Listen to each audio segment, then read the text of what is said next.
Hello viewers, and welcome to this a bit different video of STI Coupe.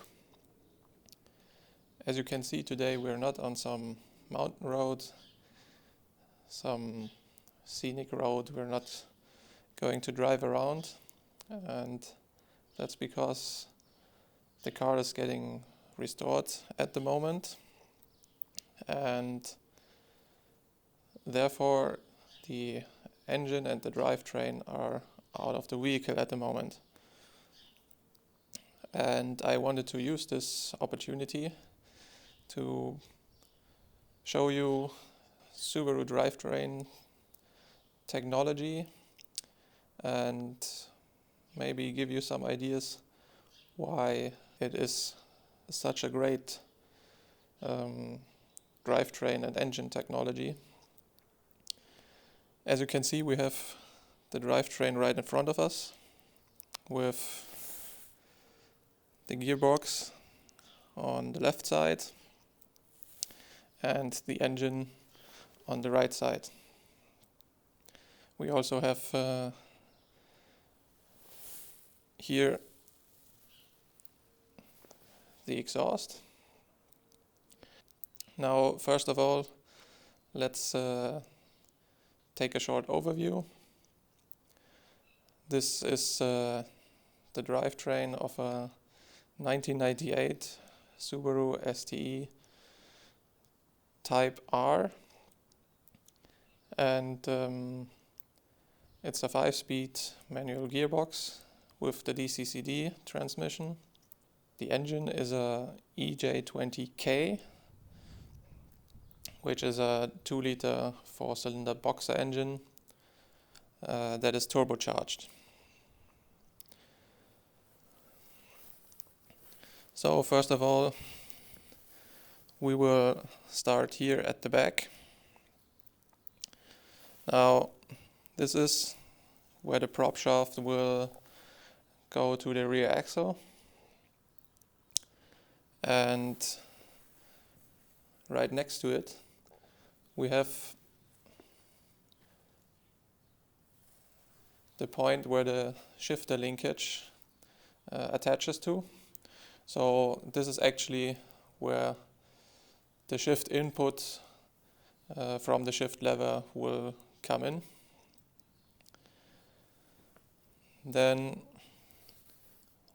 next to it we have here the center differential, which in this case is one of the key features of this drivetrain, because this is a limited slip differential that is adjustable in its pre-lock, and most of the people will know this center differential from the later STI models like the Hawkeye or Raptor Eye and so on.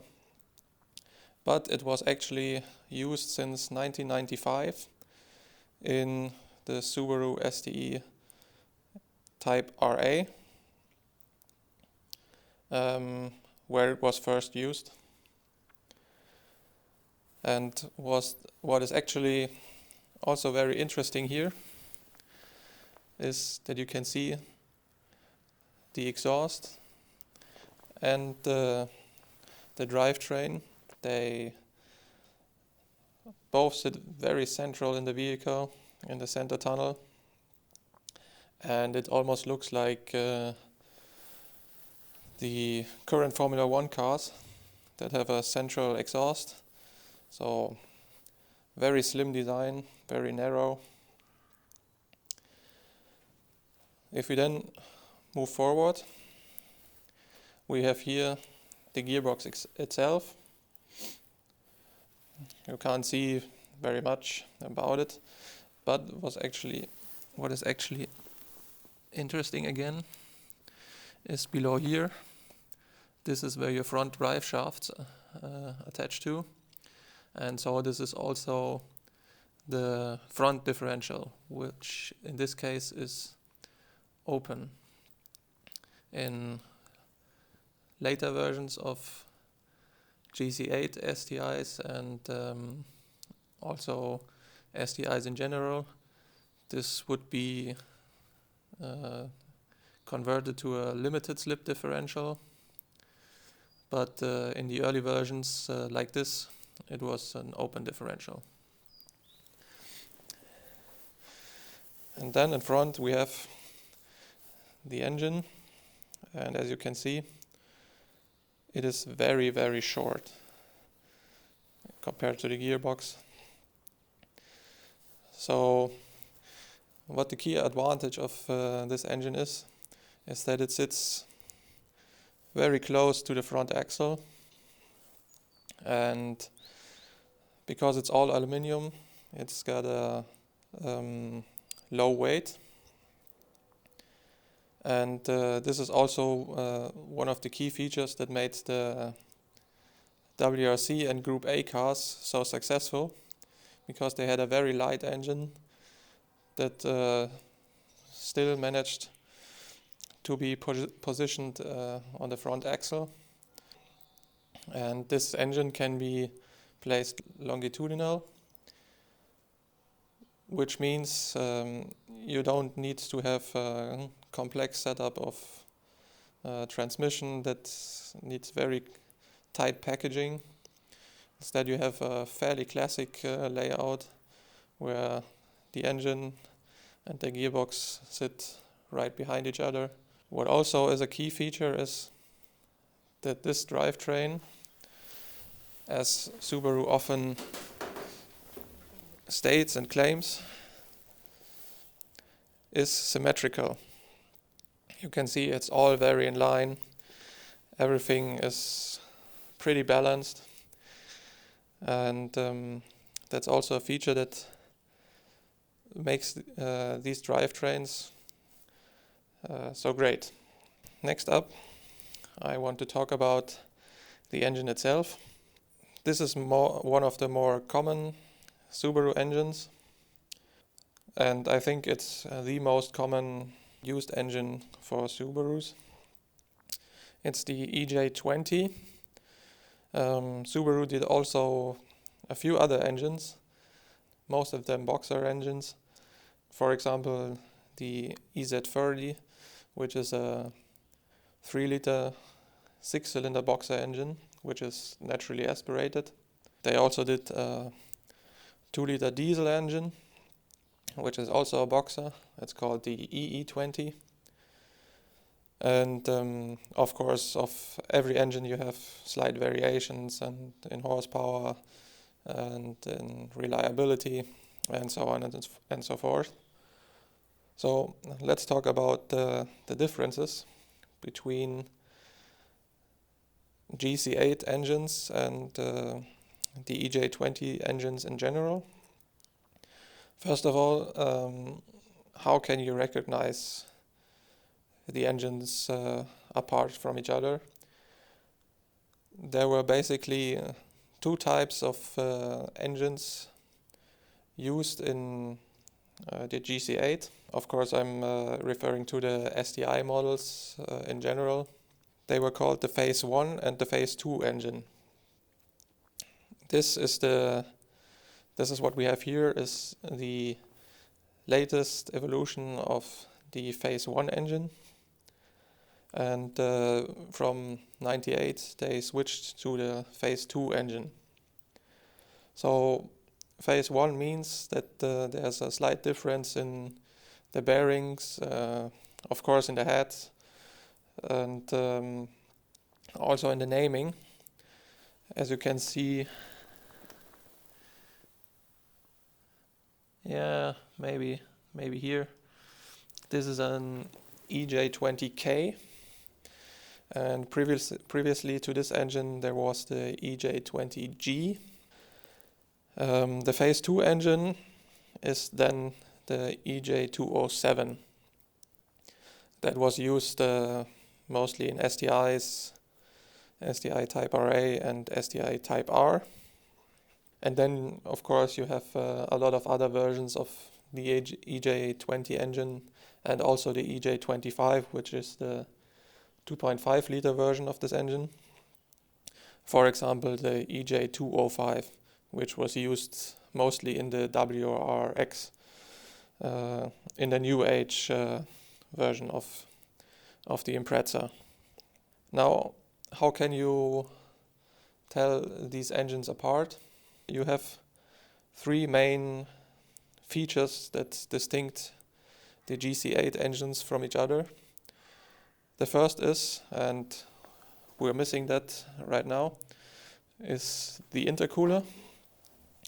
In the first two versions of the GC8, the intercooler was a bit rotated, and it was not sitting quite in line or rectangular to the drive line, but it was like a bit twisted. Also, the intake manifold was quite different from the later ones, because especially here on the intake side, things were quite different than on this engine. And the next thing that we're also missing is the power steering pump.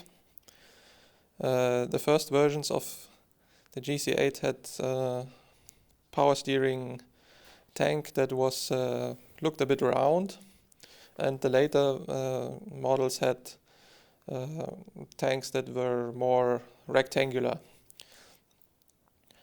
Now, to separate the version 3 and version 4, which is the phase 1 engine, and the version 5 and version 6 from each other, it gets a bit more difficult. But the easiest thing to identify those engines is here, the ignition system.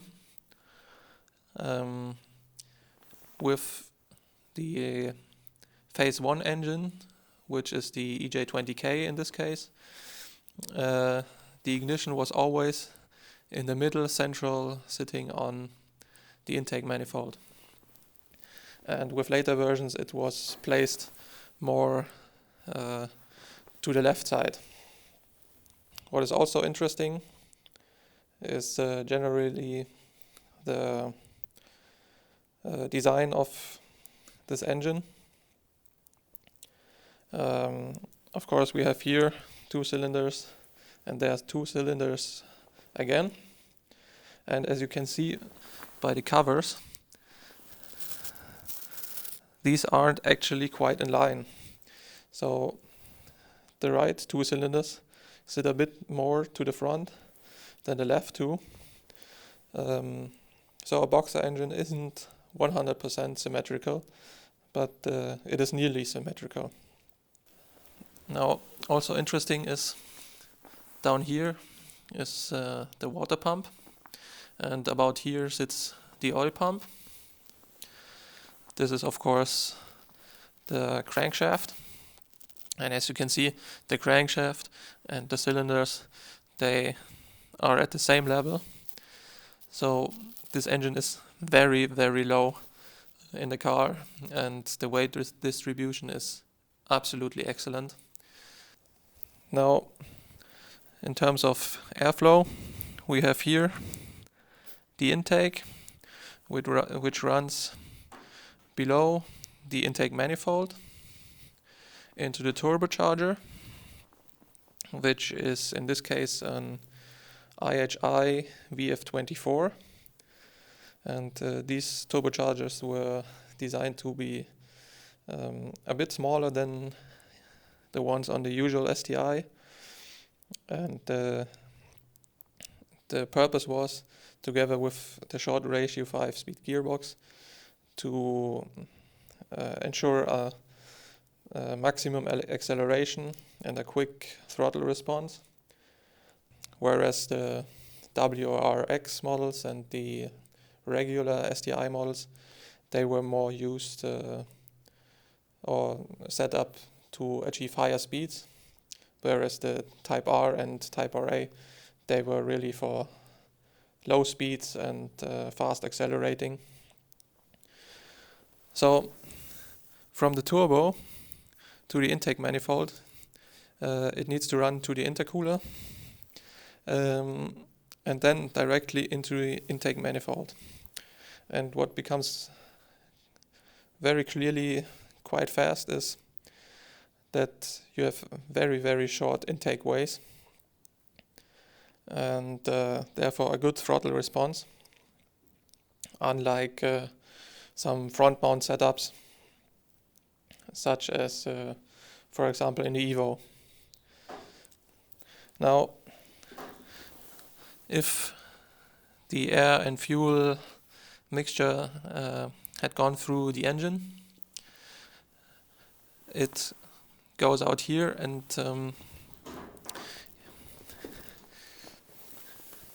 here it becomes clear why it is called the unequal length headers, and also where the boxer rumble comes from. Because you have one exit of the cylinders here and the other one here, but they are not joined symmetrically, but they are joined right behind here. You cannot see this right now, but it goes down here, joins into the headers, and therefore some kind of pulsing is the result, and that creates the boxer rumble. So again, here we have the ignition system, and the coils are actually not here. These are basically just the cables, and we have, as I showed you before, one central ignition or coil pack. And now it becomes very obvious why it's called up and down pipe. You can see here the up pipe, which joins into the turbocharger, and then we go back down and out the back. Now some more details. EJ20s mostly had overall generations mostly had cable throttle. So this is where the gas pedal cable system attaches to, and then if you push the pedal down, you get wide open throttle. Here's the starter. This is actually where the clutch attaches to, and in this configuration it is a pull type clutch. Here we see a slight modification. The 5-speed gearboxes are, they have a bit of a bad reputation for cracking under high loads, and the theory is that if you accelerate hard and you let the clutch slip, the gearbox would stretch like an egg, and these plates they are there to ensure that this won't happen. But I never had any issues with the 5-speed gearbox, and I quite like it. So this is just to make sure. Also, what we can see here is one of the main points when you start modifying your EJ20. We have here the turbocharger with the wastegate, which sits right here, and you can see the downpipe. It sort of blocks the wastegate, and if you have a downpipe with a larger diameter here that then joins back into the 2.5 or 3 inch or what else you would have, you would gain with these engines about 20 to 30 horsepower just by exchanging the downpipe. And I think Subaru did this on purpose to keep the car in the 280 horsepower range that was agreed at the time. Now some more details. Here is where usually the climate compressor would sit. This is where the alternator sits, and as I mentioned before, this is where the power steering pump sits. Also, here on the side we see the injectors. I think they're about 250 cc, but I'm not sure. Here's the starter again, which makes a, I think, very characteristic noise. And here's the other side, where the drive shafts would come out. Also, we can see here again the shifter linkage. And here we have reverse and neutral switch. Why I'm saying this? It's because if your car has a rough idle and sort of the RPMs always go up and down when you're standing still, it could be that one of these is damaged and not working properly. So if you have no more ideas why your car has a rough idle, try to look at one of those. So I hope you have enjoyed my little tour of the EJ20K and Subaru drivetrains. I wanted to use the opportunity to showcase the EJ20K engine because it's sitting so prominently here. And if you want to have more videos like this, please leave a comment, and maybe next time we go on one of our scenic roads again. Bye bye.